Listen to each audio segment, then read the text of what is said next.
ಟಿಪ್ಪು ಸುಲ್ತಾನ್, ಮರಾಠರು, ಪೇಶ್ವೆಗಳು, ಸವಣೂರಿನ ನವಾಬರು ಮತ್ತು ಬ್ರಿಟಿಷರ ನಡುವಿನ ಯುದ್ಧಗಳಿಗೆ ಬೆಳಗಾವಿ ತಾಲೂಕಿನ ರಾಜಹಂಸಗಡ ಕೋಟೆ ಸಾಕ್ಷಿಯಾಗಿದೆ. ಇದು ಆ ಕಾಲದ ಮಿಲಿಟರಿ ಆಯಕಟ್ಟಿನ ಸ್ಥಳವಾಗಿತ್ತು. ಜೊತೆಗೆ ಬೆಳಗಾವಿ ಕೋಟೆಯ ವಾಚ್ ಟವರ್ನಂತೆ ಕಾರ್ಯನಿರ್ವಹಿಸುತ್ತಿತ್ತು. ಈ ಕೋಟೆ 1000 ವರ್ಷಗಳ ಇತಿಹಾಸವನ್ನು ತನ್ನೊಳಗೆ ಬಚ್ಚಿಟ್ಟುಕೊಂಡಿದೆ. ಮೋಡಗಳಿಂದ ಆವರಿಸುವ ಬೆಟ್ಟಗಳ ನಡುವೆ ಇರುವ ಈ ಕೋಟೆ ಸಮುದ್ರ ಮಟ್ಟದಿಂದ 2500 ಅಡಿ ಎತ್ತರದಲ್ಲಿದೆ. ಗಾಳಿಯಲ್ಲಿ ಕೇಳಿಬರುವ ವಿಚಿತ್ರ ನಿಶಬ್ದ ನಿಮಗದೇನೋ ಕತೆ ಹೇಳುವ ಪ್ರಯತ್ನ ಮಾಡುತ್ತದೆ.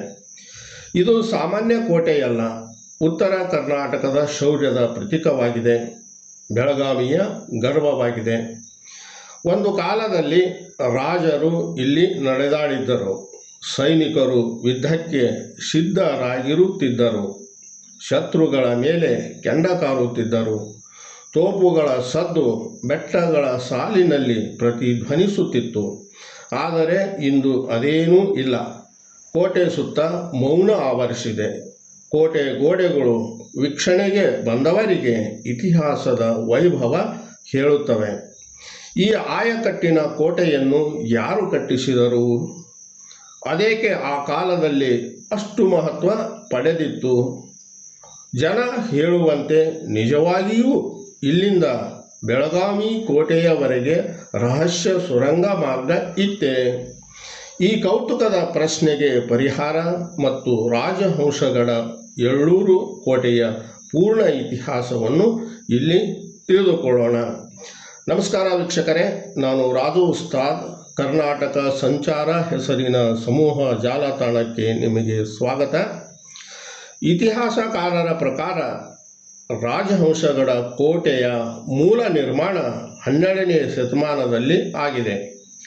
ಚಾಲುಕ್ಯ ಅರಸರ ಸಾಮಂತರಾಗಿದ್ದ ರಟ್ಟ ವಂಶದ ಬೀಚಿ ರಾಜ ಇದರ ನಿರ್ಮಾಣ ಮಾಡಿದ್ದಾನೆ ಎಂದು ಹೇಳುತ್ತಾರೆ. ರಟ್ಟರು ಬೆಳಗಾವಿಯ ತಮ್ಮ ಸರಹದ್ದಿನಲ್ಲಿ ಅನೇಕ ಕೋಟೆ, ಆಡಳಿತದ ಅನುಕೂಲ, ಬಸದಿ ಮತ್ತು ದೇವಾಲಯಗಳನ್ನು ನಿರ್ಮಿಸಿದರು. ಇವುಗಳಲ್ಲಿ ರಾಜಹಂಸಗಡ ಅವರ ಪ್ರಮುಖ ಸೈನಿಕ ಕೇಂದ್ರವಾಗಿತ್ತು. ವೀಕ್ಷಣ ಕೋಟೆಯಾಗಿದ್ದ ಇದು ಶತ್ರುಗಳನ್ನು ದೂರದಿಂದಲೇ ಗಮನಿಸಿ ಕೇಂದ್ರ ಸ್ಥಳಕ್ಕೆ ಮಾಹಿತಿ ನೀಡುತ್ತಿತ್ತು. ಇದು ಸುತ್ತಮುತ್ತಲಿನ ಪ್ರದೇಶದ ಮೇಲೆ ನಿಗಾ ಇಡಲು ಸೂಕ್ತ ಸ್ಥಳವಾಗಿತ್ತು.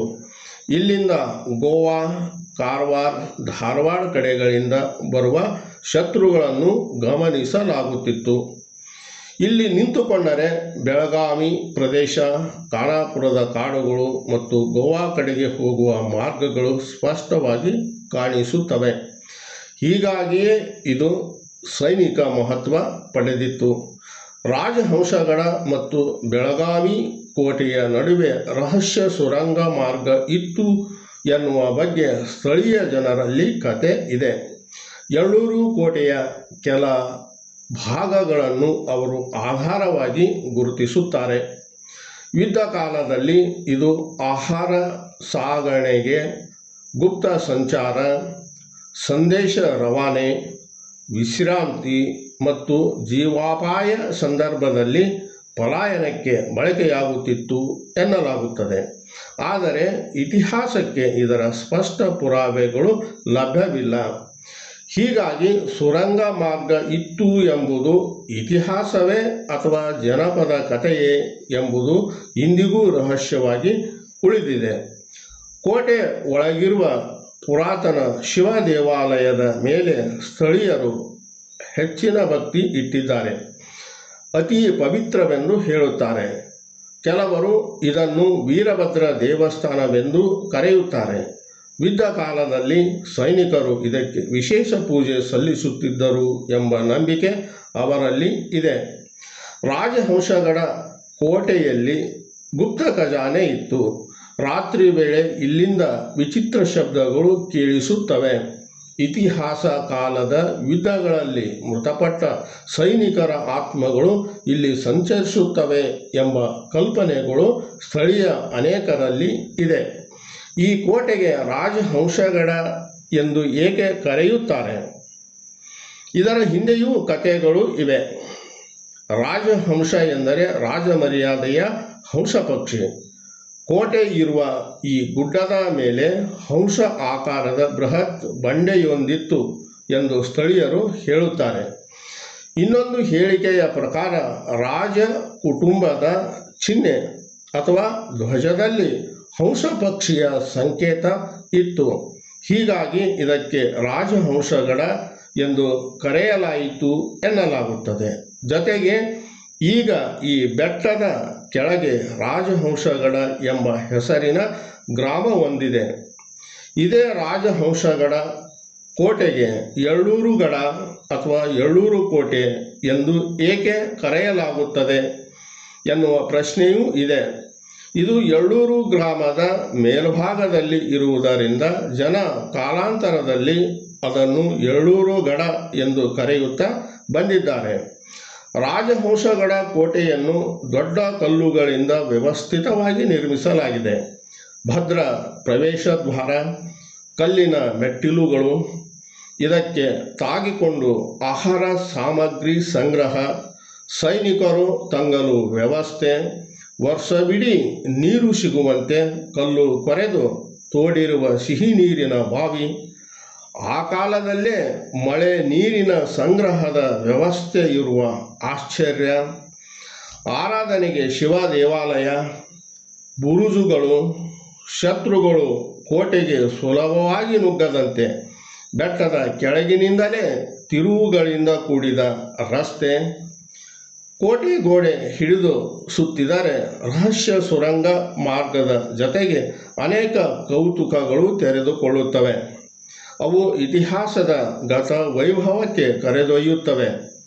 ಒಟ್ಟಾರೆ ಇದು ಸೈನಿಕ ವೀಕ್ಷಣಾ ಕೋಟೆಯಾಗಿ ಕಾಳಗದ ಕಲಿಯಂತೆ ಕಾರ್ಯನಿರ್ವಹಿಸಿದೆ.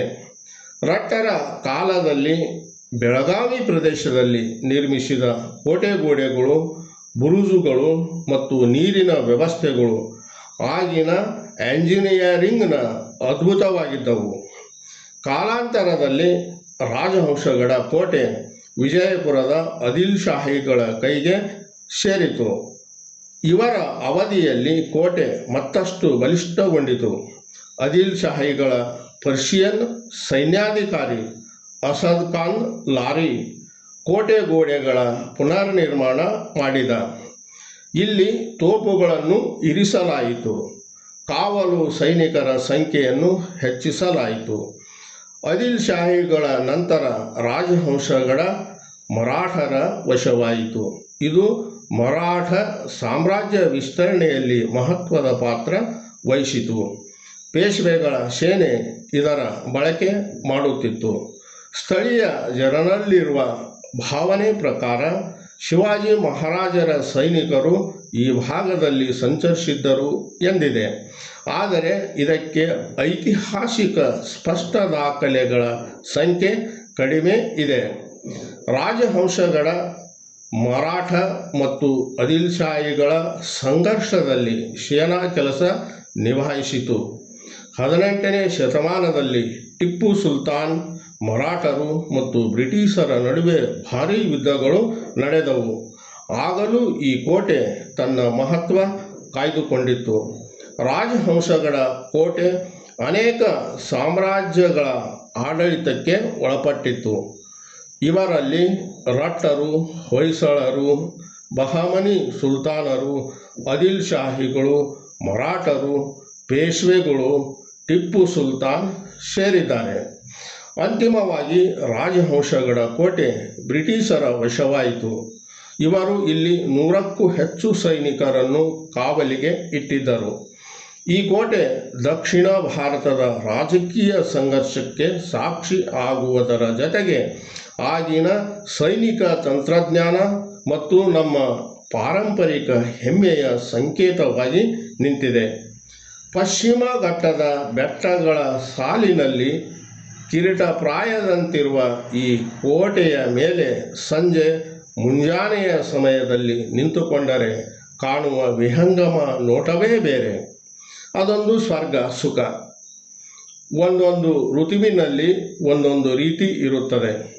ಮಳೆಗಾಲದ ಮೋಡ, ನೀರಿನ ಸಿಂಚನ, ಬೆಟ್ಟಗಳ ದಟ್ಟ ಹಸಿರು, ತೂರಿ ಬರುವ ತಂಪಾದ ಗಾಳಿ ಅದ್ಭುತವಾಗಿರುತ್ತದೆ. ಚಳಿಗಾಲ, ಬೇಸಿಗೆ ಕಾಲಗಳು ಮನಸ್ಸಿಗೆ ಮುದ ನೀಡುತ್ತವೆ, ಕಣ್ಣು ಮನ ತಣಿಸುತ್ತವೆ. ಬೆಳಗಾವಿ ಗ್ರಾಮೀಣ ವಿಧಾನಸಭಾ ಕ್ಷೇತ್ರದ ಶಾಸಕಿ ಮತ್ತು ಸಚಿವೆ ಆಗಿರುವ ಲಕ್ಷ್ಮೀ ಹೆಬ್ಬಾಳ್ಕರ್ ಒಳಗೊಂಡು ಈ ಭಾಗದ ಜನಪ್ರತಿನಿಧಿಗಳ ಪ್ರಯತ್ನದಿಂದ ಕರ್ನಾಟಕ ಸರ್ಕಾರ 2023ನೇ ಸಾಲಿನಲ್ಲಿ ರಾಜಹಂಸಗಡ ಕೋಟೆ ಪ್ರದೇಶವನ್ನು ವ್ಯವಸ್ಥಿತವಾಗಿ ಅಭಿವೃದ್ಧಿಪಡಿಸಿ ಪ್ರವಾಸಿ ತಾಣವನ್ನಾಗಿಸಿದೆ. ಕೋಟೆ ಬಾಗಿಲಿನವರೆಗೆ ಡಾಂಬರೀಕರಣದ ರಸ್ತೆ ಇದೆ.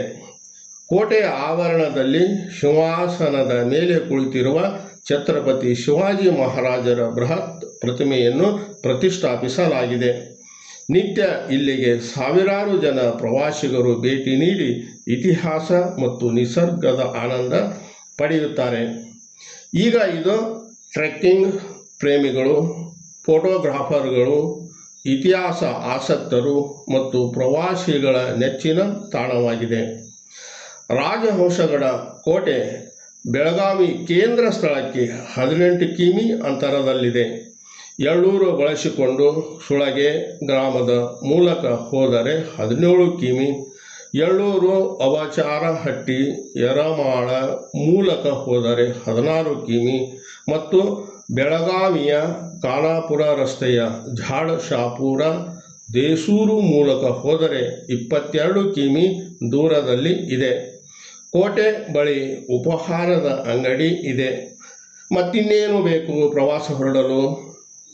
ಈ ಡಾಕ್ಯುಮೆಂಟರಿ ನಿಮಗೆ ಇಷ್ಟವಾದರೆ ವಿಡಿಯೋವನ್ನು ಲೈಕ್ ಮಾಡಿ, ನಿಮ್ಮ ಸ್ನೇಹಿತರ ಜೊತೆ ಶೇರ್ ಮಾಡಿ ಮತ್ತು ಇನ್ನಷ್ಟು ಐತಿಹಾಸಿಕ ಡಾಕ್ಯುಮೆಂಟರಿಗಳಿಗಾಗಿ ಚಾನಲನ್ನು ಸಬ್ಸ್ಕ್ರೈಬ್ ಮಾಡುವುದನ್ನು ಮರೆಯಬೇಡಿ. ನಮಸ್ಕಾರ.